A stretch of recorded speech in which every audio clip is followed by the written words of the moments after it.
محترم جناب قاضی معین الدین صاحب ریاض سعودی عرب، السلام علیکم۔ ہم آپ کے ممنون ہیں کہ آپ نے ہماری ویب سائٹ ahl-sunnat.net پر یاد فرمایا۔ محترم قاضی صاحب، آپ نے پوچھا کہ میں بمبئی بھارت کا رہنے والا ہوں، میرا سوال یہ ہے کہ اگر کوئی غیر مسلم ہمیں کوئی چیز کھانے کو بھیجے تو کیا اسے ہمارے لیے کھانا جائز ہوگا؟ عموماً کسی خوشی کے موقع پر غیر مسلم ہمیں کوئی چیز بھیجے۔ سب سے پہلی بات تو آپ کے ذہن میں یہ رہے کہ پاکی اور ناپاکی کے مسائل مسلمانوں میں اور ہندوؤں میں مختلف، ہر ان کی ایسی چیز جو کھانے سے تعلق رکھتی ہو بچنا چاہیے، اس لیے کہ آپ جانتے ہیں کہ ہندو میں ایک ایسا مکتب فکر ہے جو گائے کو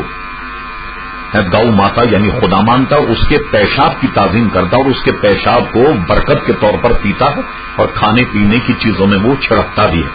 تو اگر ایسا کوئی ہندو ہے تو ظاہر ہے کہ اس قسم کے غلیظ غذا کو ہم کھا نہیں پائیں گے، اور خصوصاً جو ہندوؤں کے تہوار ہیں، ان کی عیدیں ہیں، اس موقع پر اگر کوئی وہ چیز بھیجے تو انہیں ہرگز نہ کھایا جائے، ورنہ ان کی خوشی میں شریک ہونے کے یہ مترادف ہوگا، لہذا بچنا